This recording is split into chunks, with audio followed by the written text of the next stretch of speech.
Show.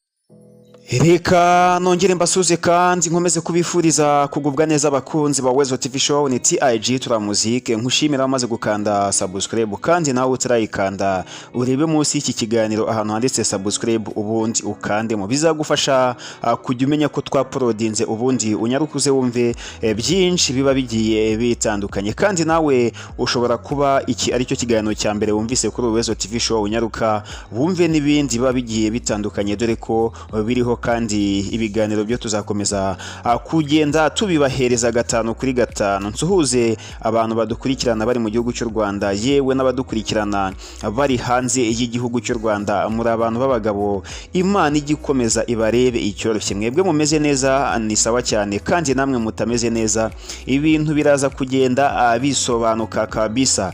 APR FC ndetse na Kiyovu Sport zagendaga zitana mu mitwe kabisa. Ese ikipe ya APR FC uko yakinnye, uko wayibonye nk'umufana wayo, biri kugenda bitanga iyihe shusho? Ese wakiriye gute kunganya kwa ekipe ya APR nk'umufana wa APR?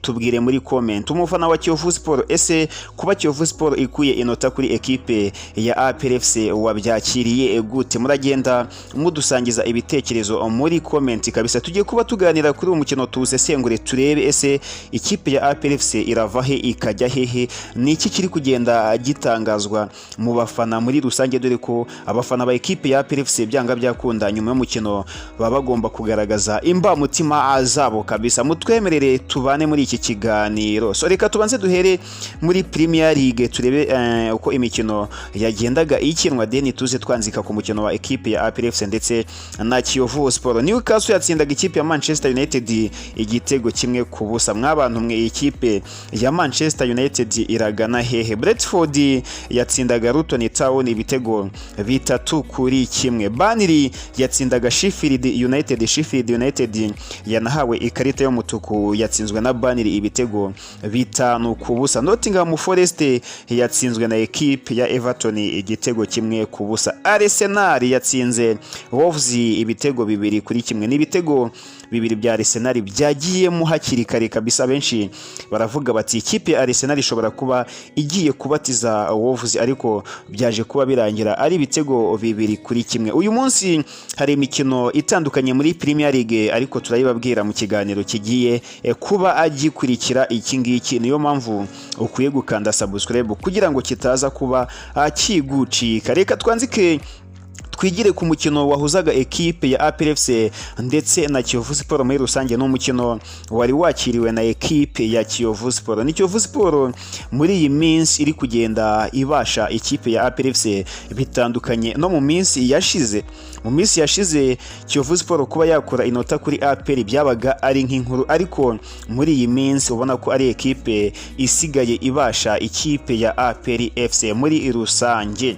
No mukino ekipe ya APR FC yagombaga gutsinda kugira ngo ikomeze yanikire ama ekipe ari kugenda ayikurikira, ariko bitaje kuba abiyihira. Turaza kuba tunarebera hamwe byinshi bitandukanye kuba ekipe ya APR FC yanganyije nizihe ngaruka kuri yo.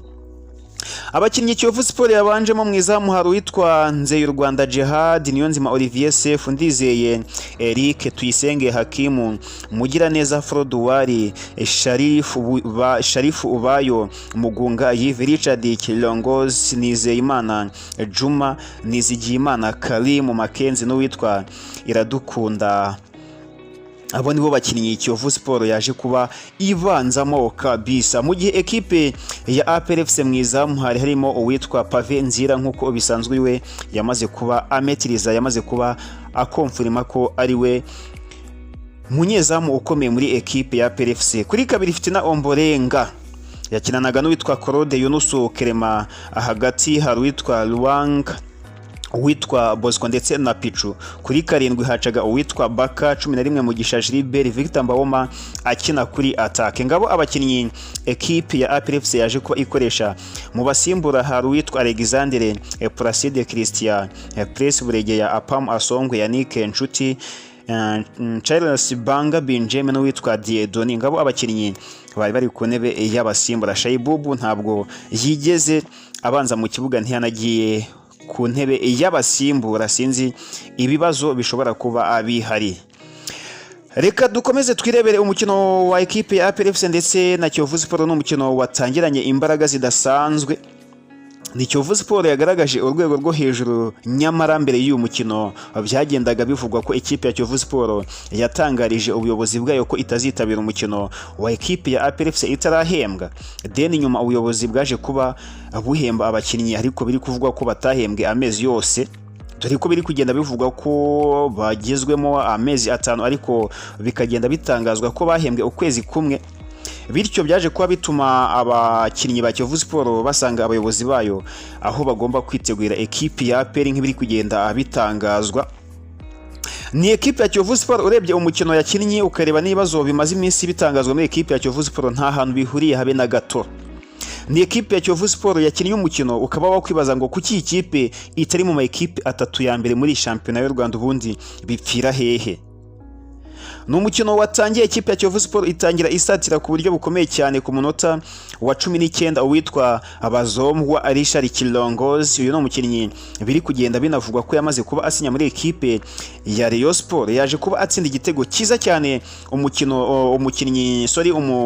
umupira yafatishije akaguru k'iburyo arawuhindukiza mu k'ibumoso, patero mu kwajyo pavenzira, umupira awuryamye hasanga wamaze kugera mu rushundura.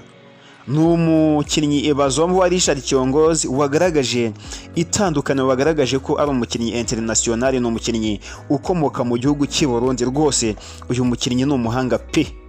Uyu mukinnyi muri ekipe ya Rayon Sport nk'uko biri kuvugwa ko yamaze gusinya abaya yirimo rezami, tuvugisha ukuri ekipe ya Rayon Sport yazamara amakipe.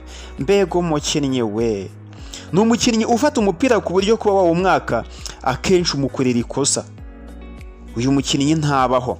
Ku munota wa 36 witwa Amugisha Gilbert yaje kuba atera kufura. Ni kufura yari ihagazeho Gilbert n'uwitwa Pichu. Abenshi tukibaza duti kufura igiye guterwa na Pichu, abandi ngo ni Mugisha Gilbert. Umusifuzi agisifura witwa Mugisha Gilbert yateye urutambi rw'ishote, habe n'umukinnyi n'umwe. Uwo mupira wakoze uragenda no mu rucundura ngo ba. Ekipe ya APR FC iserebura igitego. Igice cya mbere kirangira ama ekipe yombi anganya igitego kimwe kuri kimwe. Abenshi baravuga bati APR FC byanga byakunda nka ekipe nkuru biraza gushoboka ko yatsinda umukino.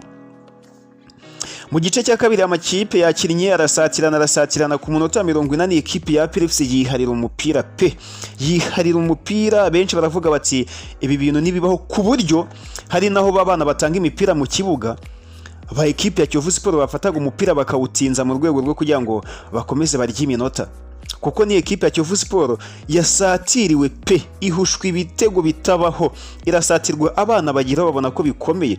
Umunyezamu wa ekipe ya Kiyovu Sport Nziyo Rwanda Jihad abona ko bikomeye, samutema akajya aryama agatamporeza akarya iminota. Abakinnyi ba Kiyovu Sport bajya gutera ikosa ugasanga bari kugenda gake gake ku buryo umusifuzi yakundaga kubihanangiriza.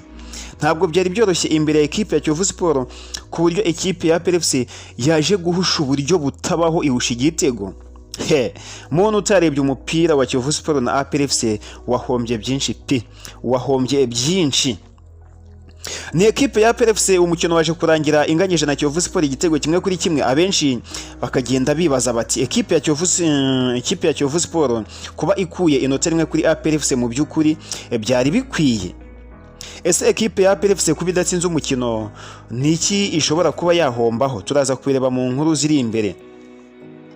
Ni ekipe ya APR FC ifite umukinnyi witwa Victor Mbawoma, yego amaze kugira ibitego 8 muri shampiyona y'u Rwanda, ariko se Victor Mbawoma uretse kuba yafata umupira agatsinda icyo gitego, mu busanzwe ubundi nuhe musada atanga muri ekipe ya APR FC? Ni Victor Mbawoma utapfa kubona yafashe umupira nga passe, ni Victor Mbawoma ushobora kubona yakoze ku mupira inshuro zitarenze 5 mu mukino wose. Ukibaza ngo ekipe ya APR FC ntikeneye nimero 10 koko?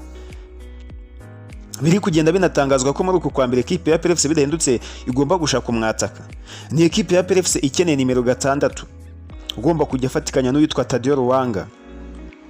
Ni ekipe ya APR FC ifite byinshi igomba gukemura. Bamwe mu bafana hari uwatangaje ati ge rwose uyu mutoza Thierry Froger ndamurambiwe nibamwirukane ajye kuruhukira mu Bufaransa, ati cyangwa se byibuza n'ishyamba ryanjye ryahuye ndigurishe ariko uyu mutoza bamwirukane, sinzi niba ashaka kurigurisha ngo agure undi nibyo aje kubatangaza.